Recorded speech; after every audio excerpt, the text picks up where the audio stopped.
I just got accosted by a toddler. Just chatting. I was just smoking a cig in my backyard and my neighbor's kid was playing in their backyard. The kid saw me and started talking to me a bit, then she climbed over the fence like a little ninja. The fence gave her a small scratch on her hand, so I went to get her a band-aid and some bubbles, and now I have a 5-year-old friend, I guess. The kid even got me to do a cartwheel. I haven't done one of those in years. Don't really need kids or grandkids to enjoy the fun that a child's imagination brings. I've heard a couple childless people voice concern as they age over not having anything in their life like the silliness and wonder that kids bring, but you can always mentor someone or try and help a lonely kid next door or even volunteer in children's service groups.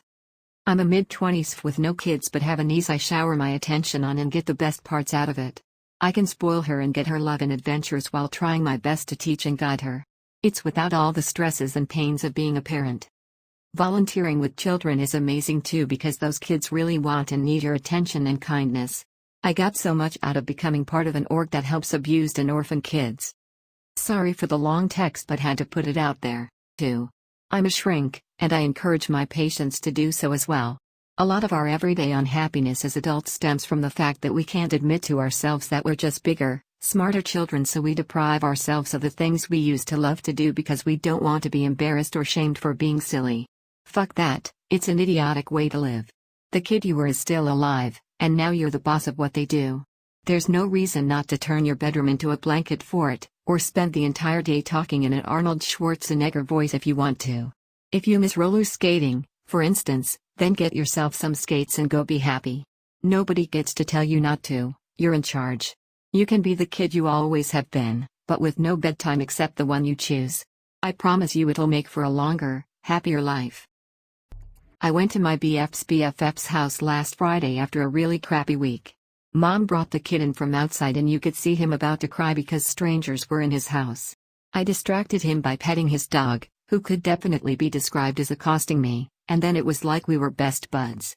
Played laundry ball after he threw all the clean clothes out of the basket, most still didn't end up back in the basket, watermelon weight lifting and rolling, and ended the night with me holding his bike handles so he could spin the pedal as fast as he could. His mom asked him before bedtime about the best 3 parts of his day, and playing with his new friends was top of the list. He easily made my top 3 too. Heart. Neighbor kid friends are the best. Probably better than neighbor friend dogs. I have on my dresser a large cloth doll that was a gift from my little old lady, Mrs. Hill, who lived 2 houses down on my small town street. When I was 4 to 7 years of age, if my mother couldn't find me, I was sitting on the sofa at Mrs. Hill's making conversation and drinking milk and eating cookies. Or climbing on her counters to help her put her groceries away, for which she paid me a nickel, which upset me very much. My mother had to explain that it probably made Mrs. Hill happy to be able to come up with an excuse to give me a little money. She made me feel like I was interesting and valuable. I had a relationship with someone that was not filtered through my parents, it was totally based on how much she liked me and how much I liked her.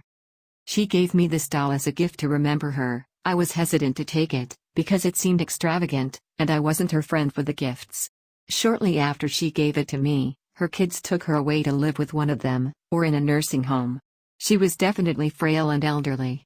Susie's yellow hair made of yarn got janky, and my mom replaced it. Mom also made new clothes for her, and then I used her as the centerpiece for a room redesign project that I entered in the Iowa State Fair. I thought of Mrs. Hill with each of these developments. Susie has become one of my prized possessions. She's probably the one thing I would take in a fire. I'm 59 years old, and this doll from my neighbor lady friend is the one possession I value most. Not so much because it is a cool doll, it is, but because Mrs. Hill gave it to me. Depending how long you live there, you may be a similarly lasting memory, with similarly lasting powers of instilling confidence and social skills. Enjoy that friendship. Thank you for sharing this super wholesome story. The girl said her birthday was coming up soon, so maybe I could give her something cool. If she appreciates it half as much as you did, then it's definitely worth it. I'd vote for starting small. My Mrs. Hill only gave me that doll after our friendship was well established, and I was older enough to appreciate it. But a small gift, especially one that's inspired by something you two have done or said, or something you've observed about her, would be a nice step toward cementing your neighborly friendship. W/kids I'm often a fan of slightly silly presents like a box of cereal, especially if it's an unusual kind, like Rainbow Rice Krispies or a movie tie-in, or grown-up type presents, like a bath towel with their name or initial on it, that sort of thing. I gave a cousin's daughter a small battery-powered lantern from Home Depot as a gift. They were like $10 for a 2-pack at Home Depot. She loves it.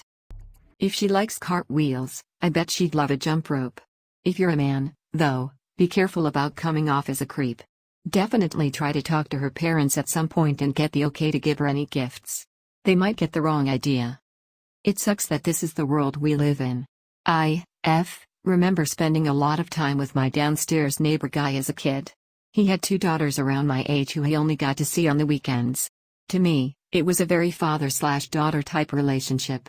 My mom thought he was a creep, though, and got him kicked out of our apartment complex. A few years later, I ended up going to school with one of his daughters and they give me rides home. 3 of my siblings are adopted. That's what I told my doctor when he expressed fear that I might change my mind about kids. If I ever want them, I will adopt some. I had a lot of reasons for tying my tubes, and yeah, pregnancy is scary. My body could be ruined.